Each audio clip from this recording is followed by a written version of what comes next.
Bonjour à toutes et à tous, et bienvenue. L'Église évangélique protestante de Carnières est heureuse de vous retrouver aujourd'hui pour partager un moment précieux autour de la parole de Dieu. Installez-vous confortablement. Que cette prédication puisse vous éclairer, vous fortifier et vous inspirer dans votre marche quotidienne avec le Seigneur. Eh bien, je disais à mon frère Ruben que j'ai retourné 40 ans en arrière en écoutant ces cantiques, pas parce qu'ils sont trop vieux, pas parce que je les aime pas, mais ça me rappelle, c'était l'époque aussi où on avait 2 cultes par dimanche. Un le matin, comme notre frère a dit, pour l'enseignement, et le soir, pour la louange, pour l'adoration. Et je vous avais dit que j'avais accepté le Seigneur dans une église de 700 personnes, et le soir, il y avait 500 personnes qui venaient assister au culte d'adoration. Croyez-le, croyez-le pas, on rentrait à 19h30 et à 23h30, le pasteur devait nous mettre dehors, parce qu'il y avait des gens qui travaillaient le lendemain matin. Où est passée cette époque, bien-aimé? Qu'est-ce qui a changé? Qu'est-ce qui a changé dans nos vies? Qu'est-ce qui a changé pour que finalement, le dimanche soir, ça soit quelque chose de trop sur notre horaire, pour venir adorer, se rassembler ensemble, partager la parole, louer le Seigneur, adorer le Seigneur. Ces cantiques, ils sont magnifiques. Les paroles, j'ai trouvé qu'elles étaient puissantes. Et je vous dirais pas que vous n'êtes pas spirituel parce qu'il n'y a pas grand monde qui ont loué le Seigneur. Mais déjà, dans ces cantiques-là, on était en train de louer et d'adorer le Seigneur. Et ça, c'est merveilleux, quoi. Des paroles qui ont du sens, des paroles qui sont puisées dans la parole de Dieu. Et ça bouscule nos cœurs. Ça nous rappelle toutes sortes de choses. C'est vrai que moi, je dois demander pardon ce matin parce que, comme mon frère Ruben, mon temps d'adoration, mon temps de louange, eh bien, je ne le prends pas. Je ne prends pas ce que je devrais prendre avec le Seigneur, quoi. Je lui dois tout, quoi. Je lui dois l'éternité. Je lui dois la vie éternelle, bien-aimé. Et on réussit, et le monde réussit des fois à nous faire autre chose que de prendre du temps pour louer et adorer le Seigneur. Ce matin, eh bien, j'aimerais vous partager. On avait commencé une série de 4 messages. Je vous avais dit qu'il y aurait 4 messages. Et on avait mentionné qu'il y avait 4 mots très importants qui figuraient dans la Bible et qui étaient indispensables d'expérimenter pour tout chrétien qui désirait vivre une relation étroite avec Dieu. Et dans le premier passage, nous avons examiné ensemble le mot « nouvelle naissance ». Et nous avons dit ce que c'était la nouvelle naissance. Dans le deuxième message, nous avons examiné le mot « repentance ». Qu'est-ce que c'était la repentance? Donc, la repentance, c'est quelque chose qui vient du cœur, quoi. C'est quelque chose du cœur. La dernière fois, nous avons examiné ensemble le troisième de ces 4 mots, qui est le mot « conversion ». Donc, après s'être repenti, on va démontrer on a vraiment vécu cette repentance qui est biblique. Eh bien, c'est qu'on va changer notre façon de vivre. On va essayer de vivre comme Dieu nous demande de vivre dans sa parole. Nous sommes des nouveaux citoyens du royaume des cieux. Donc, maintenant, on apprend à travers la Bible, on médite la parole, et à travers la Bible, on apprend à vivre comme Dieu nous demande de vivre. Parce que le but du Seigneur, finalement, c'est de nous amener à la sanctification. Et c'est ce qu'on va regarder ensemble ce matin, le dernier des 4 messages, la sanctification. Qu'est-ce que c'est de vivre une vie sanctifiée? Qu'est-ce que c'est? Dieu dit, soyez saints car je suis saint, moi, l'Éternel. C'est pas possible, Seigneur. Oui, mais le mot saint dans l'hébreu et dans le grec a une connotation un petit peu différente pour nous, quoi. C'est le Seigneur, ce qu'il demande, en fait, dans sa sainteté, c'est, écoutez, la relation que moi j'ai avec mon propre Fils dans la Trinité, c'est cette relation-là que je veux que vous ayez avec moi, quoi. Vous êtes mes enfants. Je vous ai recréés en Jésus-Christ. On va passer l'éternité ensemble. Et je veux que vous reflétiez ma gloire en cherchant, dans votre vie chrétienne, à ressembler à la personne de Jésus-Christ. Si vous partez avec l'idée que c'est impossible, vous allez rester tel que vous êtes. Mais encore une fois, c'est un miracle que Dieu fait après la nouvelle naissance. C'est un miracle que Dieu veut accomplir dans nos propres vies. Nous amener à ressembler à la personne de Jésus, quoi. Qu'on ne soit pas obligé de porter des t-shirts, vous savez, pour avoir un impact dans le monde où je suis chrétien. Non. Que les gens, quand ils nous rencontrent, ils disent, écoute, il y a quelque chose de spécial, cette personne-là. Cette femme-là, elle a quelque chose de spécial. Cet homme-là a quelque chose de spécial. Je vous ai déjà dit que le premier qui m'avait témoigné, je ne savais pas que c'était le Saint-Esprit qui me parlait à ce moment-là, où j'étais touché. C'était vraiment le jour où Dieu m'avait mis en présence de quelqu'un qui avait le culot de me parler de Jésus-Christ. Et dans mon cœur, il y a une voix qui me dit, Jacques, ce que tu cherches depuis toujours, lui, il l'a et c'est gratuit. Aïe, aïe, aïe, aïe. Ouais. Et les gens ont besoin d'entendre ça à l'extérieur, bien-aimés. Ce que nous avons, pardon,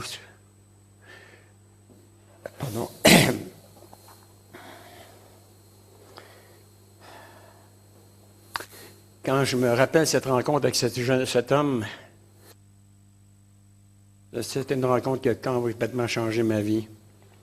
Et aujourd'hui, je ne serais même pas, avec la vie que je faisais, je ne sais même pas si je serais encore en vie. J'étais dans la police, j'étais dans les services de renseignement, j'ai fait des choses qui ne sont pas pour la gloire de Dieu, des choses que je regrette aujourd'hui. Mais je sais que Dieu m'a pardonné. Et maintenant, je me réjouis d'être dans l'armée du Seigneur aujourd'hui, d'avoir été enrôlé dans l'armée de Jésus-Christ. Nous avons dit que la vraie conversion menait à une vie sanctifiée, tandis que la fausse conversion laissait le cœur inchangé. Ce matin, nous allons examiner le 4e et dernier mot, qui est le mot sanctification. Un mot que nous utilisons peu souvent aujourd'hui, au point où beaucoup de gens qui fréquentent l'Église n'en saisissent pas nécessairement le véritable sens. Pourquoi est-il important de comprendre ce que signifient ces 4 mots? Parce que vous ne pouvez pas avoir une vraie relation avec Dieu si vous n'avez pas fait l'expérience de la nouvelle naissance, si vous ne vous êtes jamais repenti sincèrement, si vous ne vous êtes jamais converti, et si vous ne vivez pas une vie sanctifiée. Sans la sanctification, nul ne verra le Seigneur. Ah oui, mais Seigneur, j'ai eu un ministère spirituel, tu as vu comment je te consacre? Oui, mais tu ne m'appartenais pas, j'étais pas dans ta vie, quoi.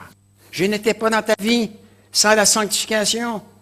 Tu n'as jamais cherché à me ressembler, dit Jésus. Éloignez-vous de moi, vous qui ne m'avez jamais connu. Vous m'appelez Seigneur, Seigneur, mais vous ne faites pas la volonté de mon Père. Et on peut trouver toutes sortes de prétextes, toutes sortes d'excuses pour ne pas chercher à ressembler à Jésus-Christ. Et en Jésus-Christ, il nous donne la capacité de ressembler à lui.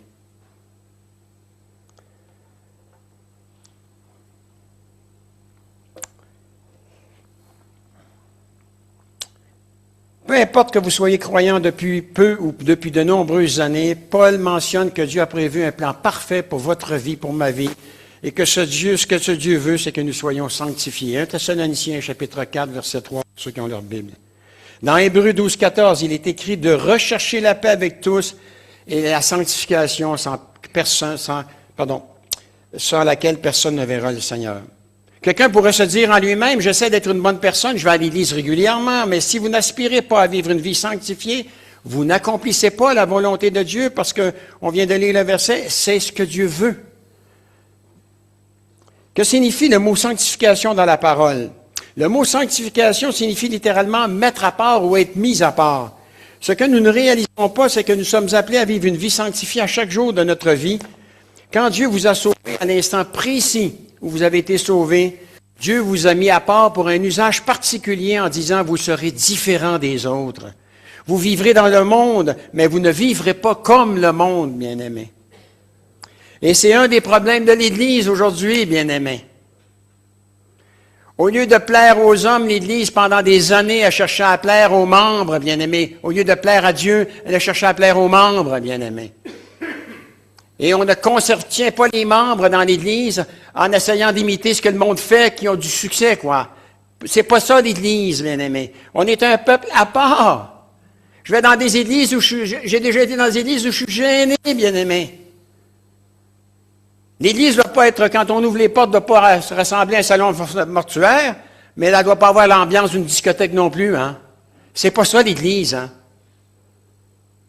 C'est pas ça l'Église, bien-aimé. On est un peuple à part. On a des chants qui sont à part, écrits avec des paroles qui sont différentes de celles du monde, bien-aimé.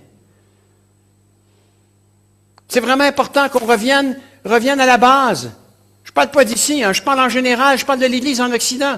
Vous savez que dans le monde entier, là où le christianisme diminue, c'est en Occident, quoi. La seule place. En Iran, il y a des conversions. Au Moyen-Orient, il y a des conversions. Dans les pays communistes, il y a des conversions. Mais ici, bien-aimés, ici, on a de la difficulté. On a beaucoup de difficultés. Pourquoi? Parce que l'Église a cherché pendant des années à imiter, finalement, le monde. Le succès du monde, on a voulu l'entrer dans l'Église, mais ça ne marche pas. Dieu doit toujours demeurer au centre. Je pense que notre frère Ruben l'a dit tantôt. Dieu doit toujours rester au centre, bien-aimé.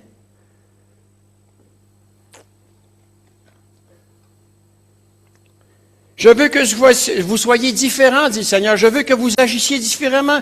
Je veux que vous viviez différemment, dit le Seigneur, car vous m'appartenez maintenant. Je vous ai mis au monde, je vous ai mis à part dans un but précis. Quel est ce but? Être saint quand je suis saint, dit-il. C'est un modèle, et ce modèle, c'est Jésus-Christ. Dit autrement, c'est un appel divin à refléter le caractère du Christ. Cela signifie se séparer du mal, se consacrer à lui et poursuivre une pureté morale, une conduite exemplaire dans l'amour et dans l'humilité, inspirée par la sainteté de Christ. Voilà ce que signifie. Vous savez, moi, je viens d'un milieu ouvrier très criminalisé. On m'avait enseigné très jeune, frappe avant qu'on te frappe. Et j'ai toujours fait ça toute ma vie. Pas beaucoup qui ont touché à mon visage. Et le Seigneur, il me dit maintenant, tends la joue droite. Tends la joue droite maintenant. Mets tes mains dans tes poches. Et si on t'insulte, s'il y a quelque chose qui ne fait pas ton affaire, pardonne. Et tends la joue droite. Il l'a tendu, la joue, bien-aimé, lui. À combien de reprises? Et il nous demande de faire ça. Et c'est pas évident. Mais ça fait partie du message de la sanctification, bien-aimé. C'est pas Jacques Hudon qui évangélise. C'est Christ qui parle à travers Jacques Hudon quand je parle du Seigneur, bien-aimé.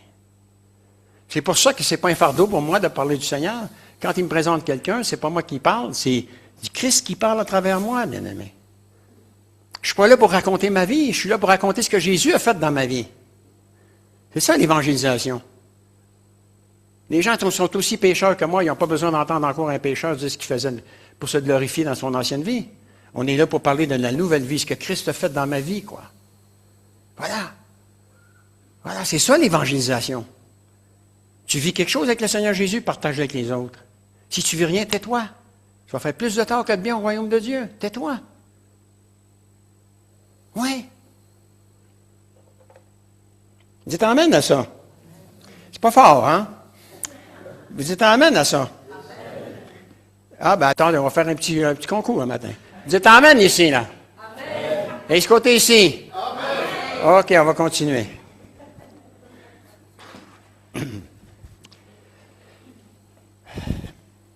Dit autrement, la façon dont vous...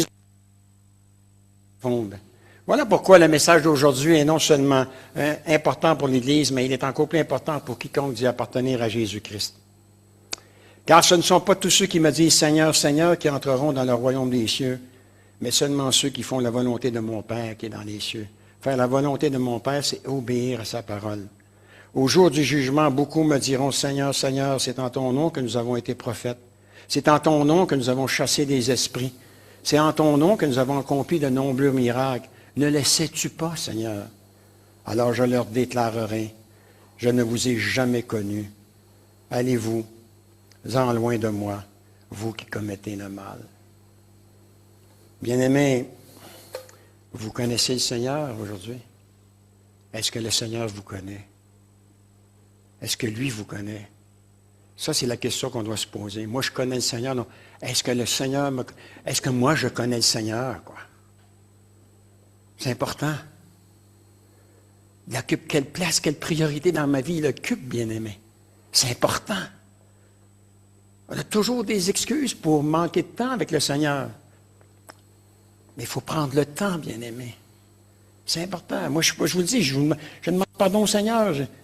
Je ne prends pas le temps encore que je devrais prendre dans ma parole. Je ne prends pas encore assez le temps pour méditer la parole, bien-aimé. Et Dieu m'a donné une femme de prière. Je le loue pour cela, bien-aimé. Quand vous parlez à ma femme, vous lui donnez des noms pour prier, vous pouvez être certain qu'elle ne met pas juste sur la liste, elle va prier pour le nom. Voilà.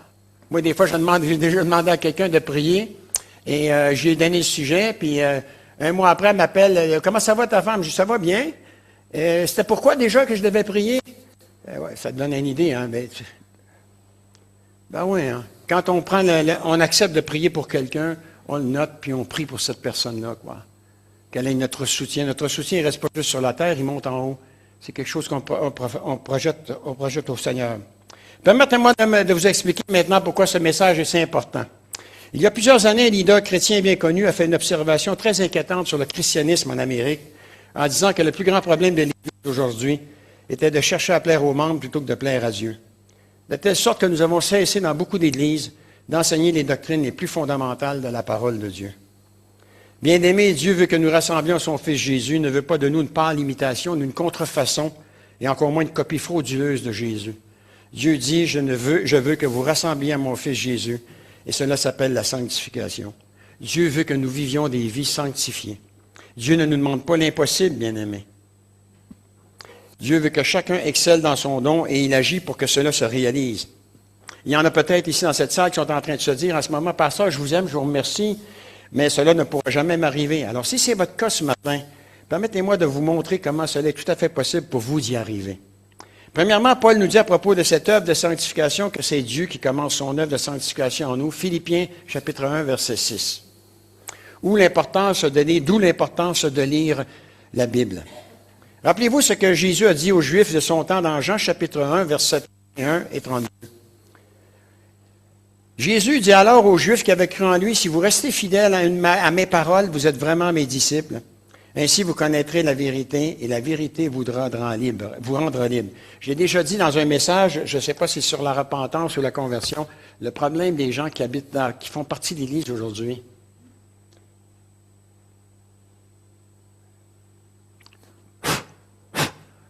La poussière, il faut l'enlever, bien-aimé. On ne lit pas notre Bible. Et là, ici, qu'est-ce qu'on dit ici? Qu'est-ce qu'on dit ici, bien-aimé? Vous connaîtrez la vérité et la vérité vous rendra libre. Dieu, ce n'est pas une thérapie qui veut nous faire suivre, bien-aimé. C'est une libération de ce qui nous rend esclaves. Je vous ai déjà dit, je pense, que le gars qui m'avait parlé du Seigneur, quand je suis allé le voir après pour lui dire que j'étais né de nouveau, il m'a dit, je vais te donner maintenant 2 conseils. C'est quelqu'un qui avait lancé des petites pierres à son école. C'était le seul protestant parmi tous les cathos. On lui avait lancé des petites pierres pour chasser la famille du village. Il a été persécuté, lui, dans les années 50. Il m'a dit, lis ta Bible et garde tes yeux fixés sur Jésus-Christ. Ça, c'est 2 conseils que j'ai toujours suivis toute ma vie. Lis ta Bible et garde tes yeux fixés sur Jésus. Il savait ce qui nous attend quand on veut vivre pour le Seigneur, quand on veut servir le Seigneur. Et même tôt ou tard, la persécution vient, bien-aimé. J'ai jamais réussi à perdre ma réputation dans le monde, mais dans l'Église, j'ai réussi. Depuis que je suis chrétien, j'ai réussi. Je ne sais pas s'il y a encore à rajouter pour me faire perdre ma réputation, mais ça a réussi, bien-aimé. Mais bien-aimé, dans l'Église, il y a des chrétiens de nom, il y a des chrétiens de cœur. Il y a des gens qui sont dans l'Église qui sont religieux, c'est les chrétiens de nom. Il y a des gens dans l'Église qui sont chrétiens de cœur, c'est ceux qui sont nés de nouveau, bien-aimés. Et Jésus dit que ce n'est pas à nous à séparer l'ivraie du blé. Hein. C'est lui qui va le faire. Hein. C'est important. C'est vraiment important, bien-aimés, de lire sa parole. C'est pas moi qui le dis. Ainsi, vous connaîtrez la vérité, et la vérité vous rendra libre, vous libérera. Bien-aimé, quand j'étais dans le monde, là, quand j'ai été travailler dans la police, à un moment donné, j'ai travaillé à l'escouade de la moralité, où on saisissait des cassettes de pédophiles, de pornographie, tout ça. Et le problème, c'est qu'on devait toutes les visionner. Quand t'en as 500, là, hein, ton âme, finalement, finit par se salir et tu deviens accro, quoi. Moi, je suis venu au Seigneur, j'avais un problème avec ça. Tout de suite, en partant, je savais que ça devait être réglé dans ma vie. Moi, j'ai prié. J'ai dit, Seigneur, je t'avoue là, que j'ai des problèmes avec ça, que je ne me maîtrise pas là-dedans. Je te demande de me libérer. C'était fini. Fini, quoi.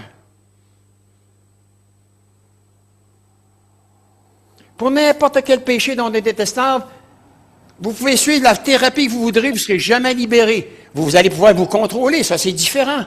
Mais jamais vous serez libéré. Il n'y a que seul le Seigneur Jésus qui peut vous libérer de votre esclavage.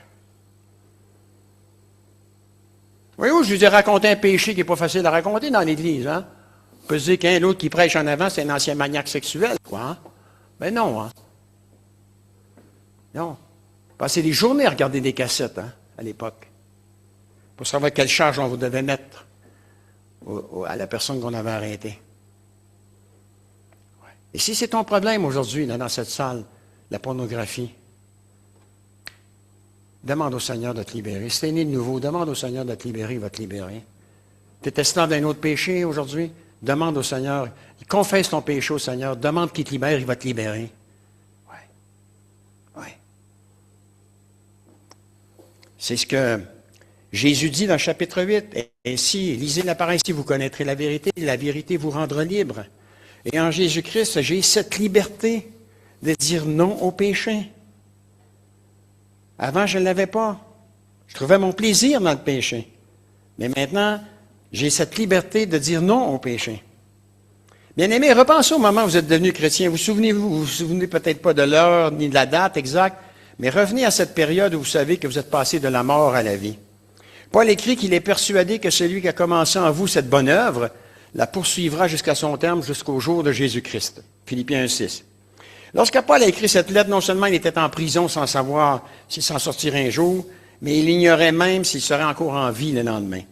Il était loin d'être certain de pouvoir prêcher à nouveau dans une église ou de retourner en mission, il n'en avait aucune idée. Bien-aimés, à partir du moment où nous recevons Jésus-Christ dans notre cœur, Dieu ne se contente pas de vivre seulement en nous par son esprit, mais il agit en nous pour nous amener à ressembler à Jésus-Christ.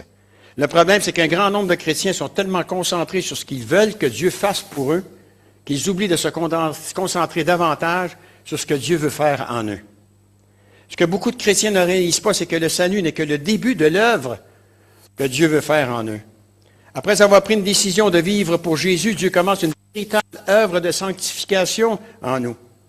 Rappelez-vous qu'après avoir créé le monde, Dieu ne s'est pas arrêté avant que son œuvre ne soit achevée. C'est la même chose pour vous, bien-aimés, pour moi. Il en est de même pour Dieu n'arrêtera pas son œuvre de sanctification en nous tant et aussi longtemps qu'il ne nous ramènera pas à lui. En attendant, non seulement il continue cette œuvre de sanctification en vous, mais il fait mieux encore. Au verset 6, Paul parle de deux choses ici. Il dit qu'à partir du moment où vous avez reçu Jésus-Christ, vous avez été pardonné et sauvé, mais que l'œuvre de sanctification que Dieu a commencée en vous, au même moment que vous avez été sauvé, il va poursuivre cette œuvre en vous jusqu'à ce qu'il vous rappelle à lui. Et c'est là que beaucoup de chrétiens se trompent. Vous donnez votre vie à Jésus-Christ, vous êtes fait baptiser et vous vous êtes joint à une église locale. Malheureusement, après un certain temps, vous avez repris votre vie en main et vous vivez comme bon vous semble. Vous faites ce qui vous plaît sans réaliser que ce n'est pas la fin de votre apprentissage dans le Seigneur, mais que le début. Lorsque Dieu commence l'œuvre du salut en vous, l'œuvre de la sanctification commence aussi en vous. Écoutez maintenant ce que Paul dit dans Philippiens 2:12. « Comme vous avez toujours obéi, travaillez à votre salut avec crainte et tremblement, non seulement comme en ma présence, mais bien plus encore maintenant que je suis absent. » Ce texte est souvent utilisé pour susciter la peur chez les gens, leur disant qu'ils peuvent perdre leur salut. Ça n'a rien à voir.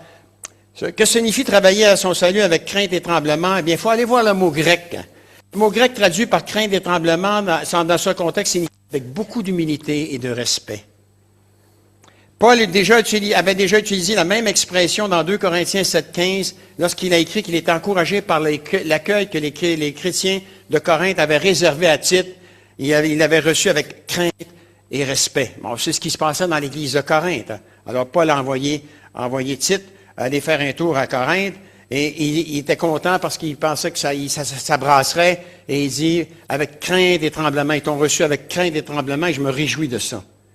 Ne vous laissez pas induire en erreur. Paul ne dit pas que vous devez travailler afin d'obtenir ou de garder votre salut. Ça n'a rien à voir.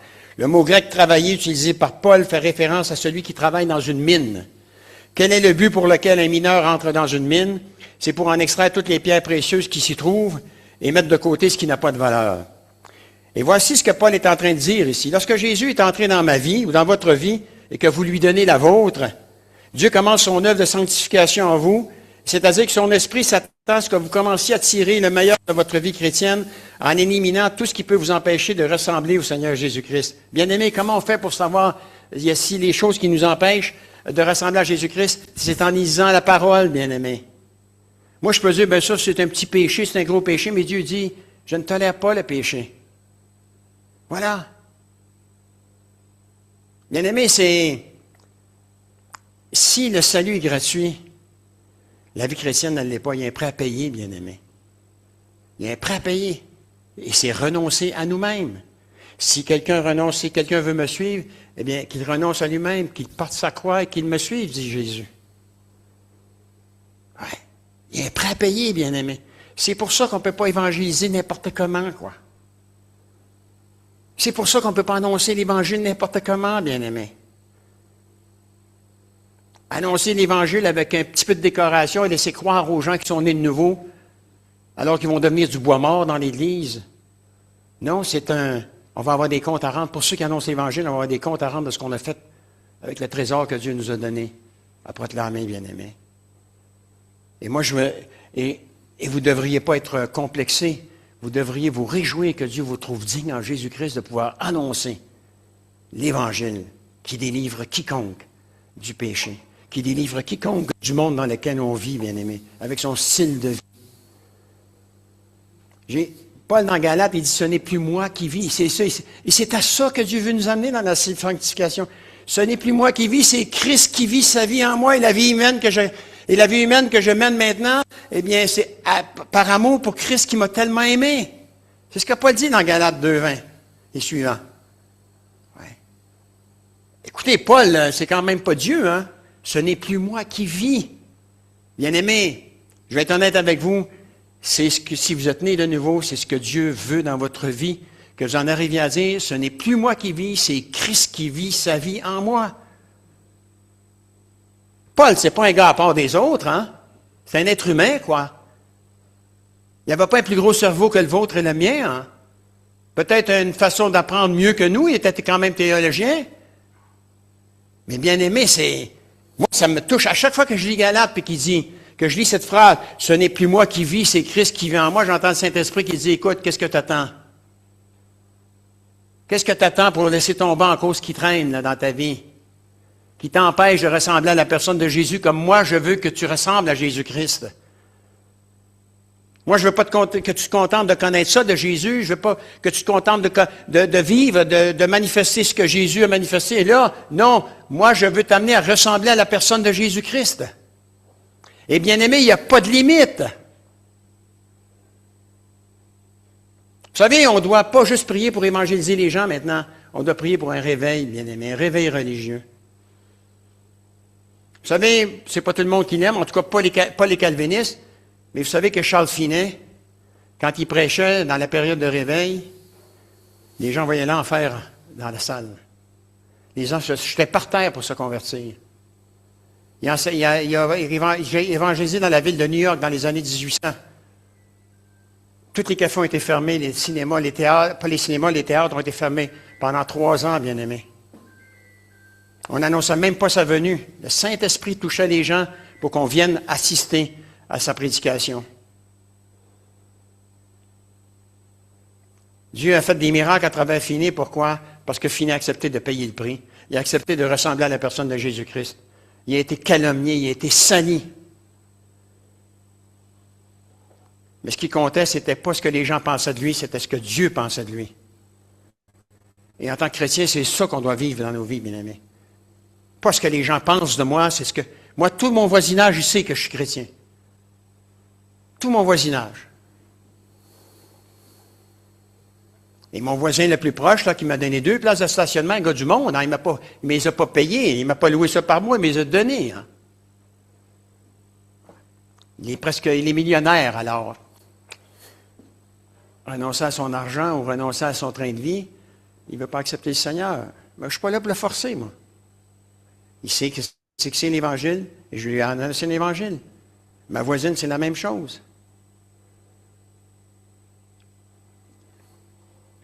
On a un grand Dieu, Seigneur, pour nous trouver dignes de pouvoir annoncer cette parole qui a coûté tellement cher à Dieu, quoi.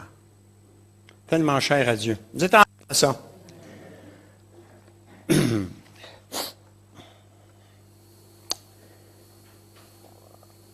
Lorsque Jésus entre dans votre vie, que vous lui donnez la vôtre, Dieu commence son œuvre de sanctification à vous. Je l'ai déjà dit. Peut-être qu'il y en a parmi vous qui se disent, oui, je suis sauvé, mais je ne comprends pas pourquoi je ne retire pas de la vie chrétienne ce que les autres en retirent.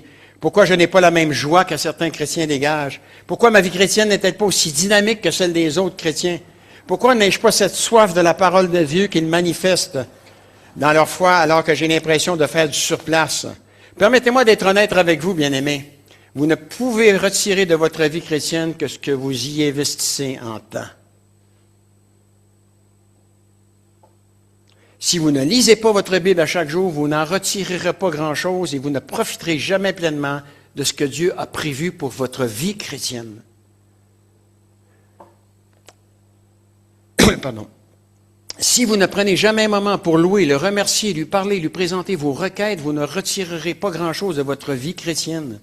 Si vous ne vous impliquez pas physiquement comme vous devriez l'être dans une église, vous ne retirerez pas de la vie chrétienne tout ce que vous devriez en retirer. Vous devez vous attendre à recevoir au point de vue spirituel ce que vous y aurez investi comme temps. C'est la raison pour laquelle nous entendons constamment parler d'adoration, de louange, de formation de disciples. Mais la formation de disciples, elle ne doit pas être théorique, elle doit être pratique. C'est pas juste une connaissance, c'est quelque chose qui va nous mettre en action, l'enseignement qu'on reçoit pour la formation de disciples. Pardon. Si vous ne vous impliquez pas physiquement, bon, OK. Vous devez vous attendre à recevoir, je viens de le dire. C'est la raison pour laquelle nous entendons constamment, comme je viens de le dire aussi, parler d'adoration, de louange, de formation de disciples, de service dans le Seigneur et d'aller vers les gens. Dieu nous a donné les outils nécessaires pour exploiter pleinement le potentiel qui s'offre à vous et à moi. Jésus a dit ceci dans Jean chapitre 17, verset 17. Jean 17, pardon, verset 17. Sanctifie-les par ta vérité, ta parole est la vérité. Sanctifie-les par ta vérité. Quelle version ça? Consacre-les par ta vérité. Dans le grec, c'est sanctifie-les par ta vérité. C'est un des problèmes des fois des nouvelles versions. Voilà. Fais qu'ils t'appartiennent, et j'ai pris parole vivante, tiens. Fais qu'ils t'appartiennent entièrement, rends-les saints par ta vérité. La vérité, c'est ta parole. Jésus dit que la Bible est la vérité, qu'elle est l'instrument que Dieu utilise pour nous sanctifier. Lorsque vous avez donné votre vie à Christ à ce moment précis, que vous en ayez pris conscience ou non, Dieu a commencé son œuvre de sanctification en vous à travers l'Esprit que vous avez reçu. Et il s'attend à ce que nous participions tous à son œuvre de sanctification. Non seulement Dieu a commencé son œuvre en vous, mais il vous confie aussi la tâche de mettre en pratique ce qu'il accomplit en vous, car la vie chrétienne, c'est l'expression humaine extérieure d'une présence divine à l'intérieur de nous. C'est tout. C'est vous vivant pleinement la présence de Christ en vous. La Bible est le livre que Dieu utilise pour vous sanctifier. C'est un travail permanent, et je le répète encore une fois, Dieu continuera à vous amener à ressembler à Jésus, et ce jusqu'à ce que vous rendiez votre dernier souffle, si vous êtes né de nouveau. Savez-vous que les gens devraient voir de nous, ce que les gens devraient voir de nous au quotidien? Ils devraient nous voir mettre en pratique ce que Dieu fait en nous. C'est cela, la vie chrétienne, bien-aimée. C'est pas une pièce de théâtre, la vie chrétienne, c'est du réel, c'est du vécu. Savez-vous comment nous savons si notre foi grandit? Savez-vous comment nous savons que nous nous approchons de Dieu? Savez-vous comment nous pouvons reconnaître que nous menons une vie sanctifiée? C'est lorsque nous aimons Dieu passionnément et que nous craignons de faire quelque chose qui puisse l'attrister, bien-aimé. L'attrister. Attrister celui à qui je dois tout. L'attrister parce que j'ai encore un petit plaisir personnel dans ma vie que je veux garder, qui jette de l'ombrage sur cette vie sanctifiée que Dieu va accomplir à travers moi. Vous vous dites peut-être, mon problème, c'est que je ne pense pas pouvoir y arriver seul. J'ai une bonne nouvelle pour vous. Nous ne sommes pas seuls. Dans le texte que j'ai lu au début, l'apôtre Paul nous dit que nous sommes deux à œuvrer ensemble, le Saint-Esprit et nous. Écoutez ce que Paul dit dans Philippiens chapitre 2, verset 13. C'est Dieu qui produit en vous le vouloir et le faire selon son bon plaisir. Vous avez peut-être pensé que vous avez ce don-là. C'est Dieu qui décide. Dieu sait d'avance où il veut vous envoyer. Dieu sait d'avance ce qu'il va faire à travers vous pour se glorifier. Nous, on a des choix personnels. Souvent, c'est dans ce qu'on est, où sont nos forces. Mais Dieu dit, écoute, non, je vais me glorifier autrement à travers toi. Parce que dans nos forces, on n'a pas souvent besoin de Dieu pour nous aider. C'est dans nos faiblesses que Dieu veut se glorifier, bien-aimé. Dites amen à ça. Dieu agit activement à l'intérieur du croyant pour transformer ses désirs, c'est-à-dire le vouloir, et lui donner la capacité d'agir en conformité avec sa volonté, le faire, Paul ne parle pas de la volonté humaine ici, mais de Dieu qui suscite la motivation et la force d'agir selon son propre plan bienveillant. La bonne nouvelle, c'est que vous travaillez à votre salut, mais vous n'êtes pas seul. C'est Dieu qui agit en nous pour nous donner la volonté et la capacité d'accomplir son dessein bienveillant. Non seulement à ce moment même, Dieu agit en nous, mais il agit avec nous, il agit pour nous, il agit à travers nous. Il agit en nous pour nous donner la volonté et la capacité d'agir, d'accomplir son plan bienveillant. Si Dieu agira en vous et par vous, il n'agira pas sans vous, bien-aimés. Il n'agira pas sans vous. Dieu ne forcera pas la porte de votre cœur. Il vous instruit dans sa parole, il ne forcera pas, vous savez ce que vous avez à faire. Non seulement à ce moment même, Dieu agit en nous, mais il agit en nous pour nous donner la volonté et la capacité d'accomplir ce plan qu'il a pour vous. Si Dieu agira en vous et par vous, il n'agira pas sans vous, comme je viens de le dire. Vous devez alors collaborer avec lui, vous avez une tâche à accomplir, il attend de vous que vous travaillez avec lui. Bien-aimés, la sanctification, c'est un effort commun. Dieu fait sa part et vous faites la vôtre, bien-aimés. Marcher dans la sanctification n'est possible que si nous entretenons une relation juste avec Dieu. Je le répète, pour y arriver, nous devons accepter Jésus-Christ comme Sauveur et Seigneur. Si nous n'avons pas placé notre foi en Jésus, seul pour nous sauver de nos péchés, nous perdons notre temps à lui ressembler. Nous devons donc d'abord nous assurer que nous sommes des croyants nés de nouveau, bien-aimés. Pendant que je préparais ce sermon, je me suis dit, Seigneur, beaucoup de gens risquent d'être découragés en entendant ce message, que je ne suis pas intéressé à prêcher d'ailleurs. Vous êtes peut-être en train de vous dire, si vous saviez à quel point je suis loin d'être un témoignage pour le Seigneur, si vous saviez le nombre de fois que j'ai tout gâché, si vous connaissiez le péché contre lequel je lutte encore et toujours, et je réchigne tout. Je dis ça ici dans la salle. Quand je vous dis que je ne suis pas intéressé à donner ce message-là, vous ne pouvez pas savoir le combat spirituel qu'on a à prêcher des messages comme ça. Hein? J'entends tellement de messages et on loue le Seigneur, on est ici pour avoir du plaisir, on est ici pour s'aimer. Oh, le Seigneur nous aime, il nous aime, il nous aime. Mais on oublie une chose, si Dieu nous aime, il déteste le péché, hein. Il déteste le péché, ça lui a coûté cher le péché, bien-aimé. Ouais, ça lui a pas coûté 1000 euros ni des millions, ça lui a coûté la vie de son fils, bien-aimé. Ouais. Ça, c'est ce que vous représentez aux yeux de Dieu, ça. Ça, c'est le prix que vous valez aux yeux de Dieu, bien-aimé. Il a sacrifié son Fils pour vous, bien-aimés. Et je lui serai en reconnaissant pour l'éternité, bien-aimés. Dieu a touché mon cœur. Et il touche mon cœur régulièrement, bien-aimés. Et la parole me le rappelle. Je ne te dois rien, dit le Seigneur. C'est toi qui me dois tout. Et c'est par grâce que j'ai été sauvé. Par la foi. Voilà. J'ai un serviteur qui t'a partagé la parole comme elle t'avait partagé. Ouais. Partagé. C'est grâce à un serviteur qui a été fidèle. C'est pour ça que je ne suis pas intéressé, mais je dois le prêcher, ce message-là, bien-aimé. Je me suis converti à travers des messages comme ça. Comment voulez-vous que je ne les prêche pas maintenant? Mais le diable, qu'est-ce qu'il me dit là, quand je me couche le soir? Non, mais y as-tu pensé? Y as-tu pensé, quoi? On t'invitera plus, hein? Bien-aimé, je vais être honnête avec vous, je vais être clair. J'en ai rien d'être ciré, d'être invité ou pas. Hein? Ce qui est important, c'est que je prêche ce que Dieu me demande de prêcher. Je vais avoir des comptes à rendre doublement devant lui, bien-aimé. Je ne suis pas là pour prêcher, pour augmenter moi, mes visites à tous les dimanches, hein? De dimanche en dimanche. Hein? Absolument pas. Hein? Moi, j'ai à cœur, je ne sais pas si c'est comme ça pour tout le monde ici, mais moi, j'ai à cœur que vous apparteniez vraiment au Seigneur. Voilà. Je serais triste de ne pas vous voir en haut, d'en voir quelques-uns qui ne seraient pas là, bien-aimés, ce matin. Est-ce que votre vie présente, elle reflète la personne de Jésus-Christ, bien-aimé? Ce matin. Vous n'êtes pas obligé de le dire à haute voix. Mais Dieu peut parler à votre cœur par son esprit. Est-ce que vous avez des choses à mettre de côté qui ne glorifient pas Dieu, bien-aimé? Est-ce que vous avez la certitude que si Dieu venait chercher votre âme ce matin, en sortant d'ici, vous seriez directement connecté avec le haut, bien-aimé? Ou s'il n'y a pas quelque chose qui vous empêcherait finalement, qui dirait à Dieu, Dieu dit, quand vous entendriez Dieu dire, je ne t'ai jamais connu. Éloigne-toi de moi, toi qui commettais l'iniquité.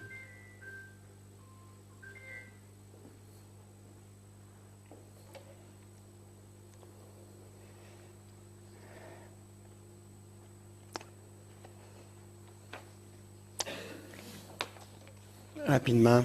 Voici ce que vous devez retenir. Vous ne deviendrez jamais complètement sur la terre ce que vous serez au ciel. Mais vous pouvez, en obéissant à Dieu, être ce qu'il veut que vous soyez sur la terre pour qu'il se glorifie à travers vous. Dans 1 Pierre 13, 16, Pierre écrivant aux croyants dit ceci. C'est pourquoi tenez votre intelligence en éveil. Soyez sobre et mettez toute votre espérance dans la grâce qui vous sera apportée lorsque Jésus-Christ apparaîtra. Comme des enfants, verset 14, comme des enfants obéissants, ne vous conformez pas aux convoitises que vous aviez autrefois quand vous étiez dans l'ignorance. Mais puisque celui qui vous a appelé est saint, vous aussi soyez saints dans toute votre conduite, selon qu'il est écrit, vous serez saints car je suis saint. Et là, il cite Lévitique chapitre 11, verset 44. Être saint n'est pas une suggestion, bien aimé, mais une injonction biblique, appelant les croyants à imiter la sainteté de Dieu dans leur conduite. Elle implique 3 choses, une séparation d'avec le péché, une vie consacrée à Dieu et une progression dans la maturité spirituelle motivée par l'amour plutôt qu'une simple performance légaliste. Réexaminons rapidement en terminant, ça va prendre 5 minutes, en quoi consiste la sainteté de Dieu. Premièrement, sa sainteté, est-ce qu'il le rend différent de tout ce qui existe dans l'univers? Son être même est totalement dépourvu de la moindre trace de péché. Non seulement il ne peut être tenté par le mal, mais il ne tente lui-même personne. Et il est impossible qu'il mente, bien-aimé. Deuxièmement, il est au-dessus de tout, rien ne peut se comparer à lui. La sainteté de Dieu imprègne tout son être et façonne tout ce qu'il est. Son amour est un amour saint, sa bonté, sa compassion sont saintes. Et sa colère et son indignation sont saints. Finalement, nous devons avouer qu'il est difficile de comprendre Dieu dans sa totalité. C'est vrai ou c'est pas vrai? Moi, je vous vois juste comme ça. Mais imaginez-vous la grandeur de l'univers. Il n'y a rien qui échappe au regard de Dieu. Imaginez-vous le nombre de personnes, le nombre de langues différentes qu'il y a sur la terre. Il n'y a aucun mot qui échappe à l'oreille de Dieu, bien-aimé. Plus vous essayez d'approfondir cette connaissance de Dieu, plus il est difficile vraiment de le connaître. Il est unique, bien-aimé. Il est unique. On est allé manger au restaurant et il y a une dame avec qui on avait parlé la fois d'avant, fait qu'elle nous avait donné son numéro de téléphone avant de partir, fait qu'on l'a appelée.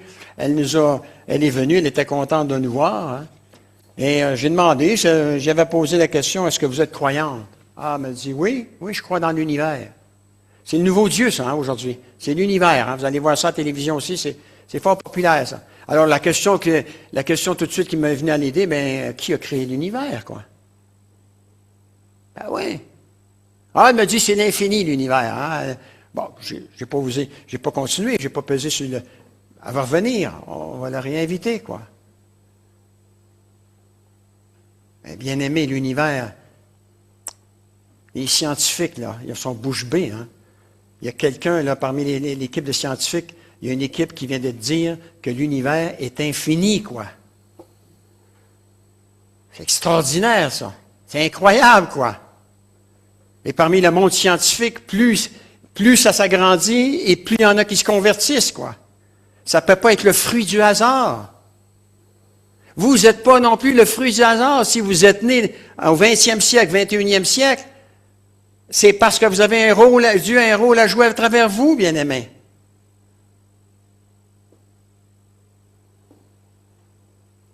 Moi, je suis né en 1949, donc ça commence à faire vieux. Je sais qu'il m'en reste moins à vivre que j'en ai vécu, mais voilà. Mais Dieu veut faire quelque chose à travers vous. Il veut se glorifier à travers vous. Il veut, comme notre frère a dit durant sa prédication, pas sa prédication, sa présidence, Dieu veut que son peuple le glorifie, Dieu veut que son peuple le louange, Dieu veut que son peuple puisse l'adorer en esprit et en vérité, bien-aimé. Esprit et vérité, en esprit et vérité. Ma parole est esprit et vie, dit Jésus-Christ. En esprit et vérité. Ouais. Seigneur, je te dois tout, Seigneur, je te dois tout. J'étais rebelle à ta parole, Seigneur, mais j'étais qui pour que tu t'intéresses à moi, quoi? Pourquoi pas un autre à ma place? Pourquoi, Seigneur? T'entends simplement ceci, parce que je t'aime. Parce que je t'aime. Parce que je t'aime. Mais Seigneur, c'est pas possible, Seigneur. C'est pas possible, moi qui baignais dans le péché, moi qui se réjouissais de vivre là-dedans, Seigneur. Tu viens de me dire que tu m'aimes. Oui, je t'aime. Et tu veux savoir jusqu'à quel point je t'aime. Regarde à la croix. Regarde le prix que ça t'a coûté. Ça m'a coûté pour te sauver. Il en est ainsi pour tous ceux qui s'approchent de Jésus. C'est ça la croix. On ne peut pas la bannir de nos églises. C'est ça la croix. C'est l'amour de Dieu manifesté en Jésus-Christ.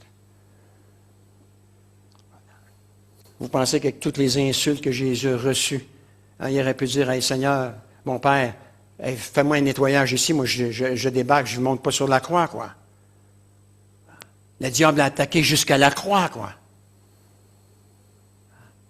Il a dit, pourquoi, mon Dieu, m'as-tu abandonné? Il n'a pas dit, mon Père, pourquoi tu m'as abandonné? Quand il y a eu nos péchés, la loi, il représentait les péchés du monde entier sur ses épaules. Mais mon Père, l'amour du Père a toujours demeuré avec lui. Mais il a dit, mon Dieu, pour la première fois depuis toute éternité, la Trinité était séparée, bien-aimés. Il y avait quelque chose qui se passait, là. Et c'était pour l'amour de vous et pour l'amour de moi, bien-aimés. C'est extraordinaire, quoi. Et nous, maintenant, qu'est-ce qu'on fait en reconnaissance de ce que Dieu a fait pour nous, bien-aimés?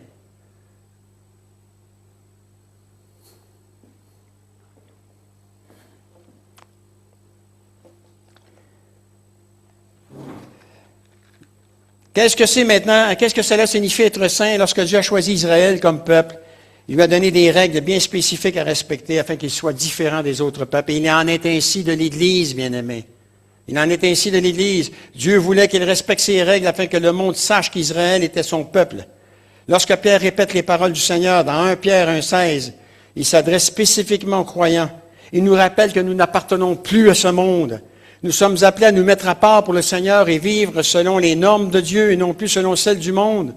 Parce que Dieu nous appelle à être différents du monde, bien-aimés. Écoutez ce que Pierre dit dans la première épître 2, verset 9. Nous sommes la race choisie, les prêtres du roi, la nation sainte, le peuple qui appartient à Dieu, qui nous a appelés à passer de l'obscurité à sa merveilleuse lumière, afin que nous proclamions ses œuvres magnifiques, bien-aimés. Nous avons été sauvés pour proclamer les œuvres magnifiques de Jésus. Nous sommes appelés à proclamer l'œuvre que Dieu a faite en nous, à travers Jésus-Christ, bien-aimés.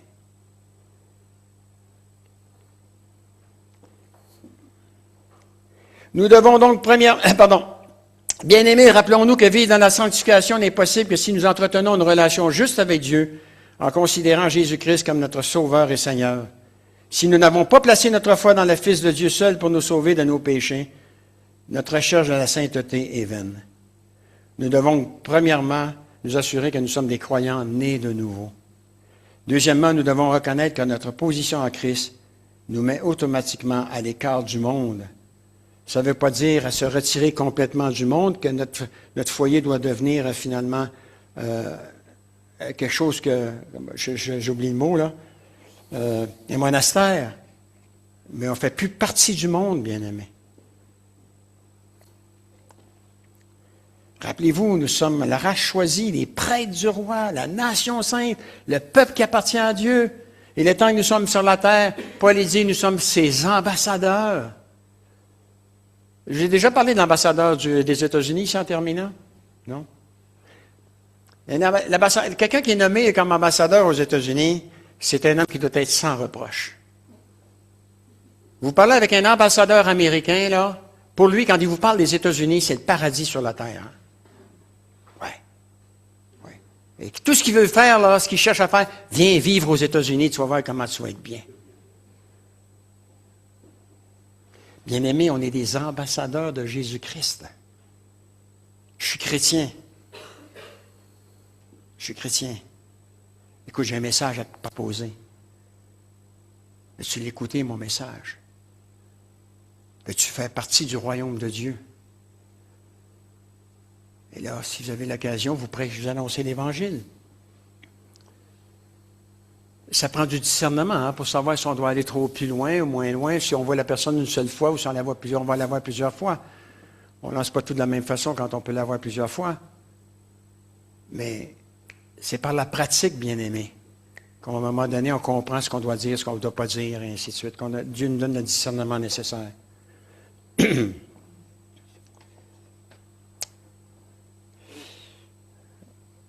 Oui, nous sommes la race choisie, les prêtres du roi, la nation sainte, le peuple qui appartient à Dieu. Après tout, bien-aimé, nous avons une relation avec le Dieu vivant, quoi.